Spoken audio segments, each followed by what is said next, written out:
सभी को नमस्कार। साथियों, मेरे सुनने वाले सभी दर्शक मित्रों, श्रोताओं, आज मैं आपके सामने कुछ बातों को और प्रस्तुत कर रहा हूँ। इसको सुनिए, लाइक करिए, मनन करिए और शिक्षा प्राप्त करना है।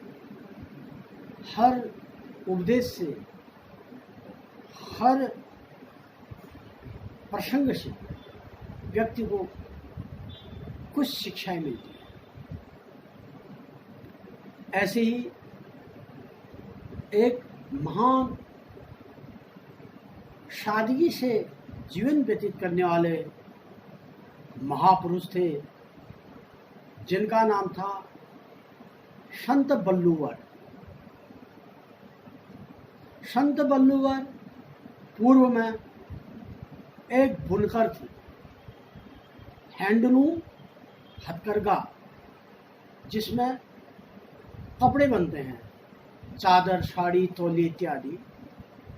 तो वह कपड़ा बनाते थे, एक प्रकार से जुलाहा।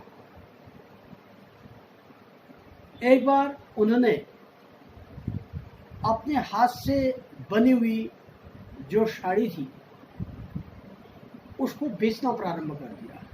स्वयं बनाते थे और स्वयं बेचते भी थे। चौराहे पर वह नित्य की भांति एक दिन एक साड़ी को बेच रही थी, अपने हाथ से बनी हुई। कई लोग आते थे, जाते थे, पसंद करते थे, खरीदते भी थे। कुछ विरोधी प्रवृत्ति के लोग थे, जिनको उनकी सादगी पर, उनकी सच्चाई पर, उनकी साधुता पर, उनकी महानता पर, उनकी संत प्रवृत्ति पर शंका रहती थी। कुछ लोगों को शंका रहती थी। ऐसे एक दिन एक शंकालु व्यक्ति उनके पास आया और उसने साड़ी खरीदी और साड़ी की कीमत पूछी। संत बल्लूवर ने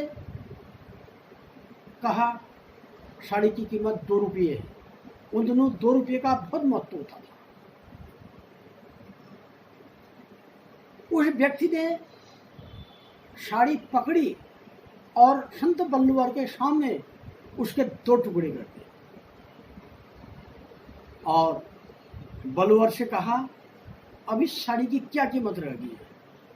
संत बल्लूवर ने कहा, 2 रुपये की साड़ी के जब 2 हिस्से हो गए तो इस साड़ी की कीमत 1 रुपया है। फिर उसने उस साड़ी के और हिस्से कर दिए, तो उन्होंने कहा 8 आने। ऐसे फिर और हिस्से कर दिए, उन्होंने कहा 4 आने। ऐसे करते करते करते करते वह साड़ी को आधा करते गया। अंत में साड़ी के कुछ सूत के जो धागे हैं वह रह गए। उन्होंने कहा, अब तो ये साड़ी किसी काम की नहीं। और संत बल्लूवर से कहा, लो 2 रुपया। संत बल्लूवर ने कहा, बेटा मैं 2 रुपया कदापि नहीं लूंगा। क्यों? आपने मुझसे साड़ी नहीं खरीदी है, साड़ी को बर्बाद कर दिया है। मैं साड़ी बर्बाद करने वाले से 2 रुपया नहीं ले सकता हूँ। यदि आपने साड़ी खरीदी होती तो मैं 2 रुपया अवश्य लेता। अतः मुझे इस साड़ी का मूल्य लेने का कोई अधिकार अब नहीं बनता है। उस व्यक्ति ने कहा कि मैंने तो आपकी साड़ी खरीद ली, चाहे मैंने उसको जला दिया हो, नष्ट कर दिया हो, या फाड़ दिया हो, या किसी को दे दी हो, तो आपकी तरफ से तो वह साड़ी मेरे पास आ गई है। आपको तो 2 रुपया लेने का अधिकार बनता है। तो संत बल्लूर ने कहा, इस साड़ी को बनाने में लोगों ने कपास पैदा किया होगा, सूत बनाई होगी, तागा बनाया होगा, हक्का बक्का और ताना बाना बना करके पैडिल में और कंघी में इसको पिरोया होगा और हैंडलूम में बुनकर ने मेहनत के साथ इस साड़ी को बनाया होगा और कई दिन इसको बनाने में लगे होंगे। माने कि नीचे से ऊपर तक कपास के उत्पादक से लेकर के निर्माता तक, निर्माण जिसने साड़ी की बनाई उस तक बनाने में इसमें कितना परिश्रम लगा, कितनी मेहनत लगी, और ये लोगों की रोजी रोटी का एक प्रश्न था और इसमें उनने समय लगाया। लेकिन जब ये साड़ी का कोई महत्व ही नहीं रह गया है तो इसका पैसा किस चीज का? ऐसा कहने पर वह व्यक्ति श्रद्धावनत हो गया। उसने संत बल्लूवर के चरणों में सिर रख दिया और क्षमा मांगने लगा कि मैंने बहुत बड़ी गलती की, आप मुझे माफ कर दीजिए। क्योंकि इतनी सहनशीलता, इतनी उदारता और इतना साधु स्वभाव बल्लूवर जी का कि साड़ी के टुकड़े करते करते भी उनने उसको कोई अपशब्द नहीं किया, कोई गाली नहीं, कोई उलाहना नहीं की। तो महापुरुष जो होते हैं वह संयमी होते हैं, धीरवान होते हैं।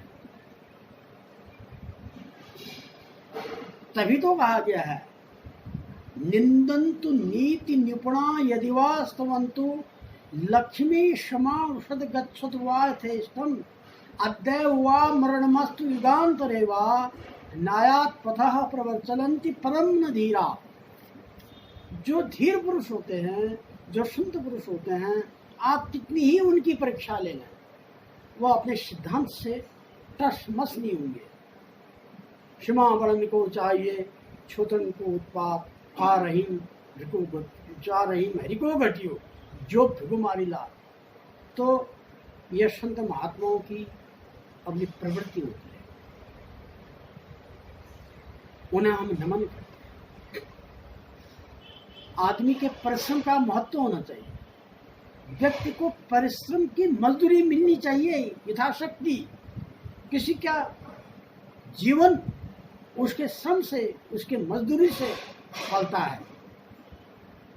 किसी भी मार्ग में आदमी श्रम करे, चाहे कपड़ा सिले, चाहे मोची का काम करे, चाहे भवन निर्माण में काम करे, चाहे कोई पल्लीदारे करे, अन्य बोझा ढोने का काम करे, कुछ भी करे, उसकी पसीने की जो बूंदें हैं वह धरती में नहीं पड़नी चाहिए। पड़ेगी धरती में तो हरियाली खुशहाली होगी, पसीने की बूंदें धरती में पड़ेगी तो ये हरियाली का प्रतीक है। यदि उसके ऊपर अन्याय किया जाए, अधर्म किया जाए, शोषण किया जाए और मेहनत मजदूरी रोक दी जाए तो उसके शरीर से जो आंसू की बूंदें पड़ेंगी तो प्रलय का कारण बन सकती है। इसलिए प्रलय न रहे। आज देख रहे हैं आजकल इतने बीमारियां फैल रही हैं, कुछ लोग का जीवन बचना भी कठिन हो रहा है, कुछ लोग संसार छोड़ के चले भी जा रहे हैं। परंतु साथ क्या जाएगा? साथ वही तो जाएगा जो उन्हें कर रखा है। यदि अच्छा किया तो अच्छा जाएगा, यदि बुरा किया तो बुरा भी जाएगा। इसलिए प्रत्येक व्यक्ति को सीख लेनी है, कब ये शरीर छूट जाए, कब हम इस संसार से विदा हो जाएं, इसका कोई निश्चित समय नहीं है। ग्राहक और मौत का कोई समय नहीं। तो इसलिए जब तक जीवन है शान से जिएं, प्रेम से जिएं, विश्व बंधुत्व के साथ जिएं और अपना भी जिएं और दूसरे को भी जीने। इसी को जिंदगी का आनंद कहते हैं।